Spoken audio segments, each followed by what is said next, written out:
कंकाल का रहस्य। चौरा गांव के खेतों में इन दिनों खुदाई का काम चल रहा था। असल में इसी गांव से होकर एक अच्छी सड़क गुजरनी थी, इसलिए यहाँ खुदाई शुरू की गई थी। अचानक एक दिन खुदाई करने वाली मशीन से कुछ टकराता है। बाद में जब खोजबीन की जाती है तो वहां से 2 कंकाल मिलते हैं। पुलिस गांव के लोगों से पूछताछ शुरू करती है। आप लोगों को क्या लगता है ये किसके कंकाल हो सकते हैं? अरे साहब, हमें क्या पता ये किसके कंकाल है, आप ही लोग पता लगाइए। हम लोग तो बहुत ज़्यादा डरे हुए हैं। हाँ, हमारी फॉरेंसिक टीम अभी आ रही है। ये बताओ कि इस गांव के रहने वाला कोई जोड़ा गायब तो नहीं ना? क्योंकि शुरुआती जांच में तो ये बात सामने आ रही है कि एक कंकाल किसी पुरुष का है तो एक किसी महिला का। साहब, हमें तो बहुत डर लग रहा है। ऐसे कंकाल मिलने का मतलब गांव के आसपास ही किसी की हत्या हुई है या फिर किसी को जलाकर मार डाला गया है।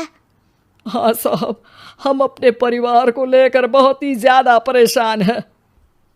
देखिए, आप लोगों की परेशानी हम समझ सकते हैं, लेकिन आप लोगों को पुलिस का सहयोग करना होगा, क्योंकि आपके सहयोग के बगैर हम ये पता नहीं लगा सकते हैं कि आखिर ये किसके कंकाल है और इनकी हत्या किसने की। ठीक है साहब, गांव के लोग आपका पूरा सहयोग करेंगे। हाँ साहब, पूरा सहयोग करेंगे। तो फिर ठीक है, हम अपनी जांच शुरू कर देते हैं। कुछ दिन बाद जांच रिपोर्ट आ जाती है। पता चलता है कि ये कंकाल करीब 20 साल पुराने हैं, यानी 20 साल पहले किसी जोड़े की हत्या कर शव को यहाँ पर दबा दिया गया था। इंस्पेक्टर राघव, ये बताओ कि 20 साल पहले की मर्डर मिस्ट्री क्या आप सुलझ सकती है?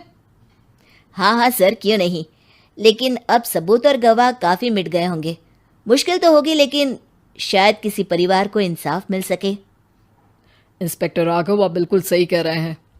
किसी परिवार को तो इंसाफ मिलेगा ही और किसी को उसके किए की सजा भी मिलेगी। जी सर, मैंने तो जांच शुरू भी कर दी है।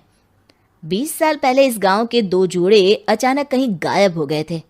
मैंने दोनों ही परिवारों के बाकी के सदस्यों से बातचीत शुरू की तो उन्होंने बताया कि उनके बच्चे शहर गए थे, लेकिन आज तक वापस नहीं लौटे हैं।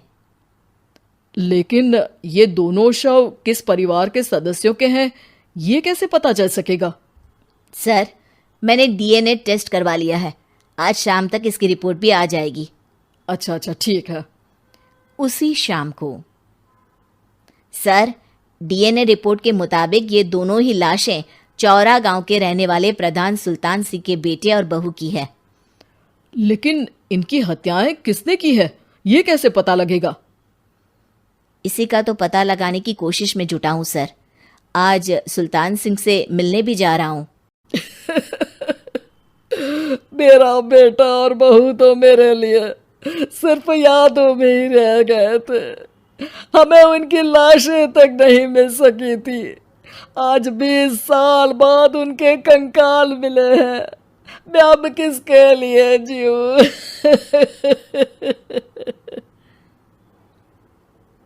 लेकिन सर, क्या आपकी किसी से कोई दुश्मनी थी? अपने बेटे बहू की हत्या के लिए आप किसे जिम्मेदार मान रहे हैं? अब मैं किसका नाम बोलूं? मेरी तो किसी से दुश्मनी नहीं थी, बस मेरे बेटे बहू को कोई वापस ला पाता।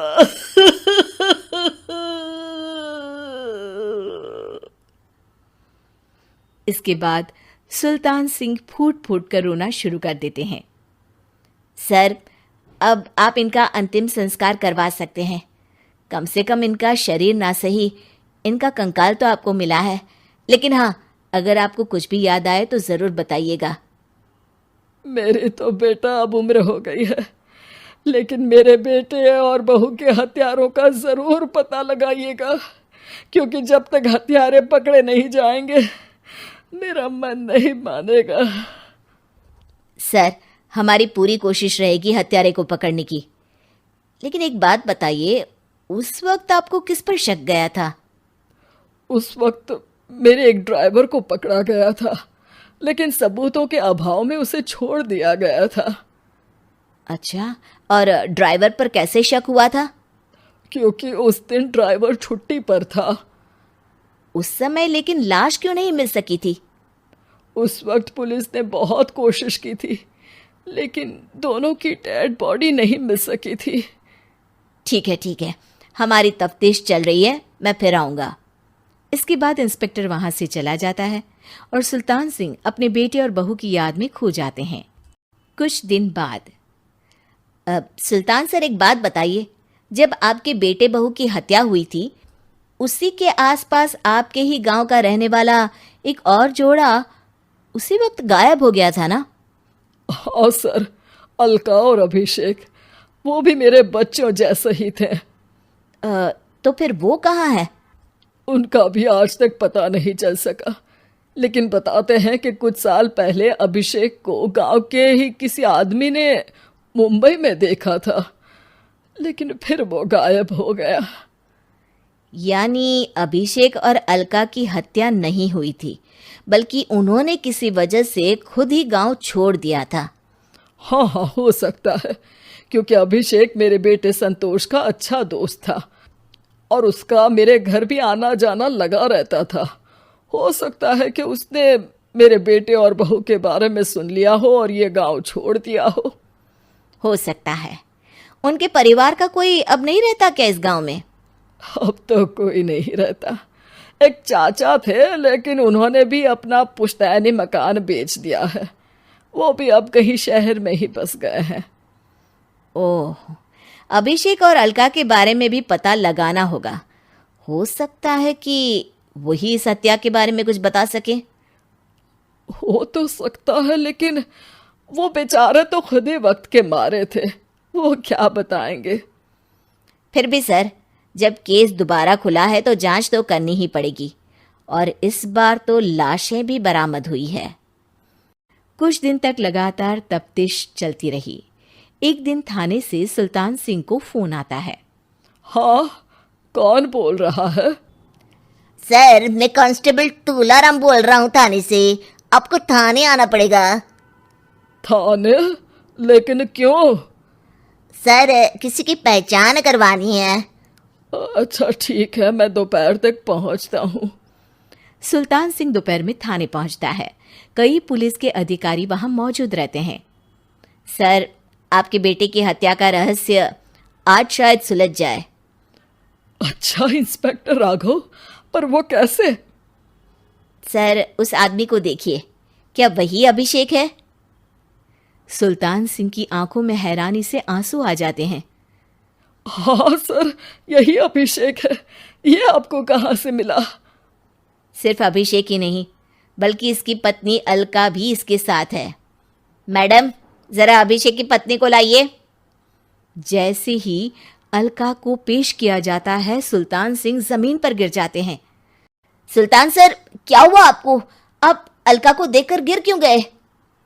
सुल्तान सिंह सर पकड़कर बैठ जाते हैं। ये अलका नहीं, बल्कि ये तो मेरी बहू रितु है। पूरा थाना एक दूसरे का मुंह देखने लगता है। क्या?